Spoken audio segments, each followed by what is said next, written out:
Good evening, students. Welcome to Tiny Tots online class. This is Hira sir, and today I am going to teach you English grammar for class 2.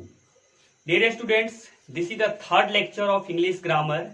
I have mentioned already 2 lectures of English grammar, and today we are going to study chapter 2, and the topic of today is sentence. आज का जो हमारा topic है sentence है। Sentence के बारे में जानेंगे, सेंटेंस क्या होता है। सेंटेंस को जानने से पहले हमें रिमाइंड करना होगा, हमें जानना होगा लेटर के बारे में। वर्ड की चर्चा करेंगे, लेटर की चर्चा करेंगे, उसके बाद हम लोग सेंटेंस की बात करेंगे। लेटर हम लोग पिछले चैप्टर में, इट मीन्स चैप्टर 1 में हम लोग लेटर पढ़ चुके हैं कि लेटर क्या होता है। उसको एक बार फिर से मैं रिमाइंड आपको करवा देता हूं। ए से लेके जेड तक आपको याद होना चाहिए। सेंटेंस को अगर आप जानना चाहते हैं, अगर इसकी जानकारी चाहिए सेंटेंस की, तो पहले आपको ए से लेके जेड तक आना चाहिए। So let's see on the board. जैसा कि आपको दिख रहा होगा बोर्ड पे ए से लेके जेड तक लिखा हुआ है। अब इसकी जरूरत क्या है हमें सेंटेंस में, सो मैं आपको बताता हूं। ए से लेके जेड तक 26 लेटर्स होते हैं और इसी 26 लेटर्स में से किसी लेटर की जरूरत पड़ती है। अलग अलग लेटर्स से हम सेंटेंस बनाते हैं, वर्ड बनाते हैं। एक एक करके जानते हैं। तो ए हम लोग जान चुके हैं कि ए से लेकर के जेड तक 26 लेटर्स है और सारे 26 लेटर्स क्या है, लेटर है। ठीक है, अब क्या करते हैं, कोई भी मैं इसमें से 3 लेटर लेता हूं। सपोज करते हैं मैं यहां से लेता हूं एफ एच आई, 3 लेटर मैं ले रहा हूं। एफ एच आई, हमने 3 लेटर को ले लिया। अब आप ध्यान दीजिए, एफ एच आई को अगर हम एक साथ पढ़े तो क्या कुछ पढ़ सकते हैं? ध्यान दीजिएगा, हम इसको कुछ नहीं पढ़ सकते हैं। अलग अलग इसको हमें पढ़ना पड़ेगा, एफ एच आई, और इसका कोई मीनिंग नहीं निकलेगा, इसका कोई अर्थ नहीं निकलेगा। चलिए दूसरा और लेते हैं, कोई दूसरा 3 एग्जाम्पल हम लेते हैं। सपोज कीजिए हमने यहां से लिया एम, ए और एन को ले लेते हैं, एम ए एन। अब हमने फिर से 26 लेटर्स में से 3 लेटर को लिया है, एम ए एन। अब एम ए एन को एक साथ अगर हम पढ़ते हैं तो इसको पढ़ेंगे क्या, मैन पढ़ेंगे, और इसका कुछ मीनिंग होता है, इसका मीनिंग निकलता है मैन, और मैन का मतलब होता है आदमी। फिर दूसरा भी एग्जांपल लेते हैं। सपोज हम लेते हैं D E T C, 4 letters हमने लिया इस बार, DETC लिया है, और इसको एक साथ कुछ पढ़ नहीं सकते हैं, अलग अलग हम पढ़ सकते हैं, इसका कोई मीनिंग नहीं निकलेगा।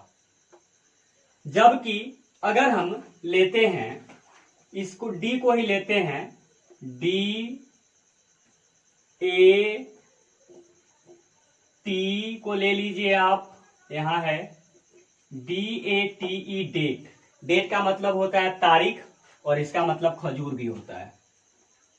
तो इसका मतलब हुआ कि इसका मीनिंग निकल रहा है। तो 2 तरह से हमने लिया। एक तरफ जब हम लेटर को ग्रुपिंग किए, लेटर को एक साथ किए, तो इसका कोई मीनिंग नहीं निकल रहा था, जबकि दूसरे तरफ हमने उस लेटर का ग्रुप बनाया तो उसका मीनिंग निकल रहा था। हम सेंटेंस चैप्टर पढ़ रहे हैं, लेकिन अभी हम सेंटेंस की बात नहीं कर रहे हैं। सेंटेंस तक पहुंचने के लिए हमें इन सब बिंदुओं से, इन सब पॉइंट से गुजरना पड़ेगा।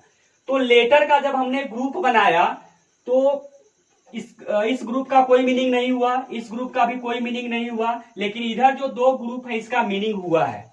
इट मीन्स लेटर का ग्रुप भी होना चाहिए और साथ में उसका कोई मीनिंग निकलना चाहिए। जब लेटर का ग्रुप बनाते हैं और उससे कुछ मीनिंग निकलता है तो उसे सेंटेंस नहीं कहते हैं। अभी हम सेंटेंस की बात नहीं करेंगे, उसको कहते हैं वर्ड, WORD।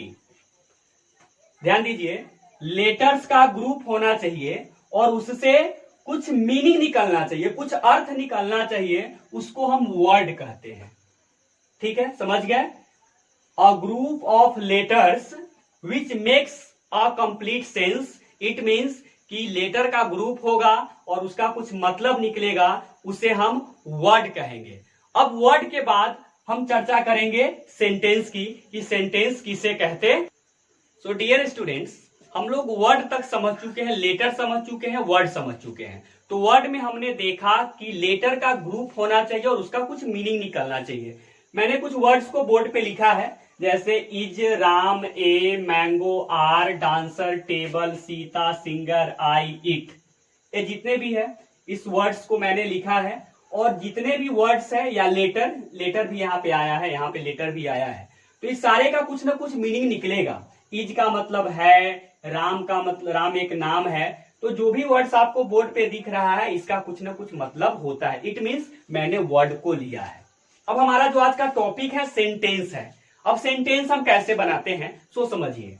अब इसमें से कोई भी हम 2-3 वर्ड लेते हैं। सपोज कीजिए, पहला मैं एग्जांपल ले रहा हूं, हम इज को ले लेते हैं।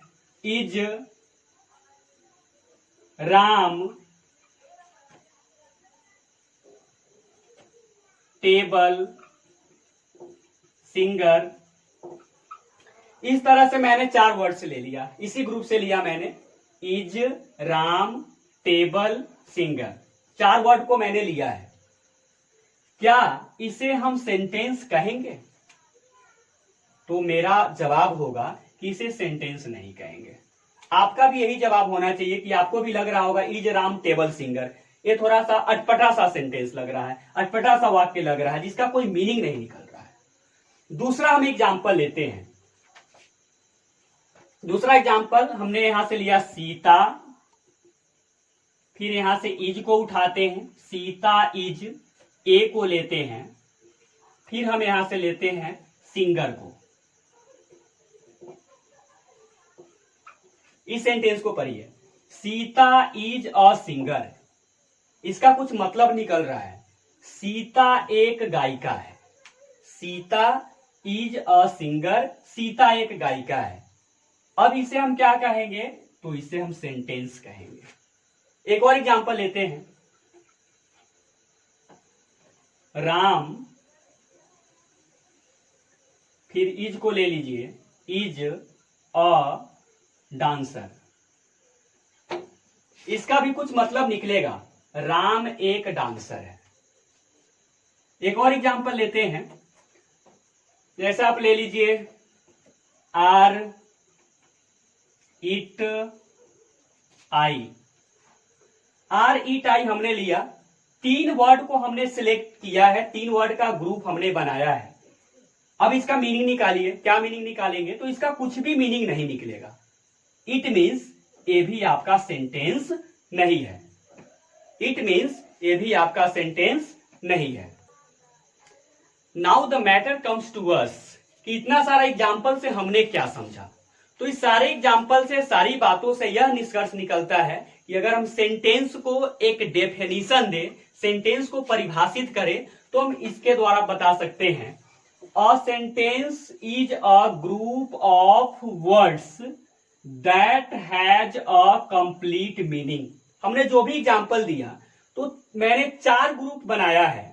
4 ग्रुप हमने बना के उसमें वर्ड्स को डाले हैं, और उसमें देखा कि किसी ग्रुप में मीनिंग आ रहा था, किसी में नहीं आ रहा था। तो इसका मतलब यह होता है, सेंटेंस होने के लिए कंडीशन क्या है? पहला कंडीशन है कि वह वर्ड्स का ग्रुप होना चाहिए। द फर्स्ट कंडीशन इज कि वो ग्रुप होगा ग्रुप ऑफ वर्ड्स, मतलब वर्ड का ग्रुप होगा। दूसरा कंडीशन इसका है कि उसका कुछ ना कुछ मीनिंग निकलेगा, अर्थ निकलेगा। अगर वह वर्ड का ग्रुप है, ग्रुप का मतलब एक से ज्यादा वर्ड उसमें ले रहे हैं और उसका कुछ मतलब निकलता है, तो उसे हम सेंटेंस कहेंगे, नहीं तो नहीं कहेंगे। तो डेफिनेशन इस तरह से तैयार होता है, a sentence is a group of words, अर्थात सेंटेंस क्या है, वाक्य क्या है, वर्ड्स का ग्रुप है, लेकिन उसके साथ साथ क्या होना चाहिए, उसका कुछ मतलब निकलना चाहिए, अर्थ निकलना चाहिए। तो ओवरऑल आज का जो हमारा टॉपिक था सेंटेंस, तो सेंटेंस क्या है, 2 शर्तों से हमें फॉलो करना है। पहला उसमें होगा कि ग्रुप होगा वर्ड्स का, और दूसरा उसका कुछ मीनिंग होगा। सारी बातों को समझने के बाद भी आपको कोई कंफ्यूजन होता है, सस्पिशन होता है, तो आप कमेंट बॉक्स में आप अपने क्वेश्चन को पूछ सकते हैं। Thank you, that's all for today.